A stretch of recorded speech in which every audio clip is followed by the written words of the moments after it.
वीरेश, निधि श्री के पास मैं इस वक्त लेकर जाना चाहूंगी दर्शकों को। निधि श्री, आप एक बार छात्रों से ये जरूर पूछिएगा कि अगर मान लीजिए दोबारा से री एग्जाम होता है तो क्या आपके आसपास जो छात्र मौजूद हैं वो सभी के सभी री एग्जाम देने के लिए रेडी हैं? वो चाहते हैं कि दोबारा से सभी का री एग्जाम होना चाहिए, और किस तरीके से वो मानेंगे कि फिर कोई गड़बड़ी नहीं होगी?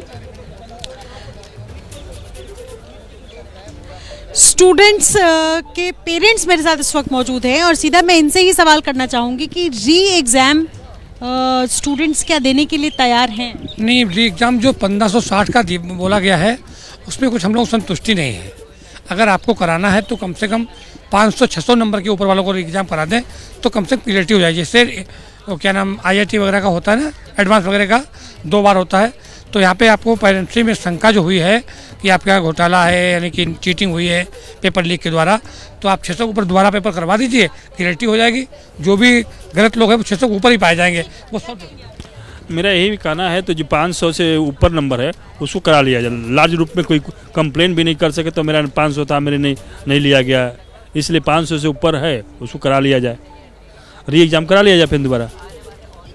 मैं जो फिर से सवाल दोहरा दे तो कुछ स्टूडेंट्स यहाँ पर मुझे नजर आ रहे हैं, मैं एक बार इनसे बात करना चाहूंगी कि इनका क्या कहना है, क्या ये तैयार है दोबारा एग्जाम को लेकर के? और अगर 1563 छात्रों का री एग्जाम होता है, निधि श्री आपके पास आऊंगी, इसी सवाल को लेकर मैं नम्रता के पास जाऊंगी कि अगर इन छात्रों का जिन्हें ग्रेस मार्क्स दिया गया है उनका री एग्जाम होता है तो निश्चित तौर पर रैंकिंग में भी तो कुछ फर्क आएगा ना। जिन 67 टॉपर्स की बात की जा रही है उन पर भी तो कुछ ना कुछ असर होगा ना। निधि श्री, आप ही के पास आ रही हूं, क्या उससे सेटिस्फेक्शन नहीं होगी? उनकी भी रैंकिंग पर असर पड़ सकता है जो छात्र इस वक्त प्रदर्शन कर रहे हैं?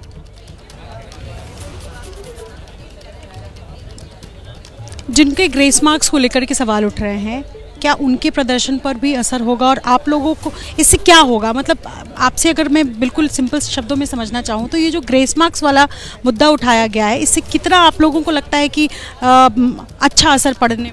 मैम, हमारे पे तो कोई असर नहीं पड़ने वाला, हमारे लिए थोड़ी कुछ हुआ है। हमारे तो ग्रेस मार्क्स, क्योंकि ग्रेस मार्क्स से हमारे को बस 1500 बच्चों से ही तो था, लेकिन हमारी रैंक 1-1 लाख के नीचे गई है। वो 1 लाख बच्चे 1500 बच्चे के बस की नहीं है, तो 1500 तो जैसे एक फैसला ठीक है, लेकिन इतना भी ठीक नहीं है, क्योंकि जिसको फ्री के मार्क्स मिले भाई उसके घटने तो चाहिए। लेकिन जो हमारा मेन मुद्दा है वो है पेपर लीक का, उस पर कभी किसी पे आवाज़ ही नहीं उठी गई। पटना पुलिस, सबको पता है, सब लोग एक ही बात कर रहे हैं कि पटना पुलिस का क्या हुआ, FIR में उन्होंने जो लिखा है, उनके स्टूडेंट कैसे क्या है, लेकिन पटना पुलिस पर कोई कुछ भी नहीं है।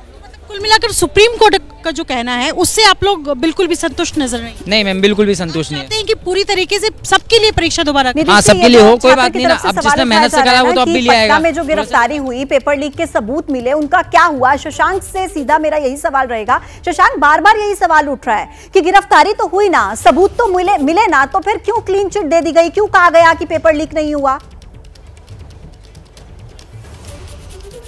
देखिए, 5 मई को नीट की परीक्षा हुई थी, तो उसके अगले दिन बिहार में कुल 13 अभ्यर्थियों को गिरफ्तार किया गया था। ये लोग आरोपी हैं, इन लोगों को 13 आरोपियों को जेल भेजा गया था। और पुलिस पूछताछ में एक आयुष नाम का लड़का था जो अभ्यर्थी गिरफ्तार हुआ है, उसने ये दावा किया था कि 4 मई को परीक्षा से एक दिन पहले ही हमको और कुछ अभ्यर्थियों को वो प्रश्न पत्र रटाए गए जो 5 तारीख को सेम टू सेम हम लोग से एग्जाम में पूछे गए थे। तो पुलिस उसके दावे की जांच में जुटी हुई थी। उसके बाद EOU ने जांच को टेक ओवर कर लिया, लेकिन इस मामले में आगे अब तक कुछ भी क्लियर हुआ नहीं। शशांक, मैं आपको रोक रही हूँ, इसी बीच में एक चीज आपसे और ऐड करना चाहूंगी, पूछना चाहूंगी, जो गिरफ्तारियां हुई थी क्या अभी भी उनमें से कोई गिरफ्तार है?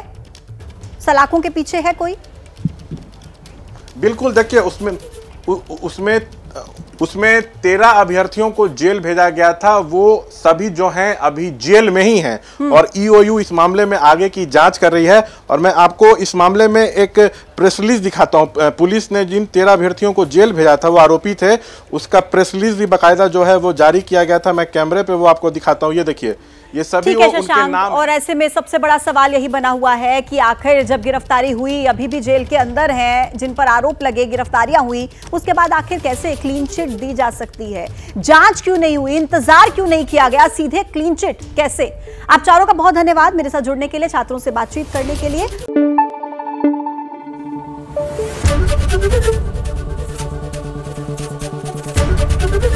ABP न्यूज आपको रखे आगे।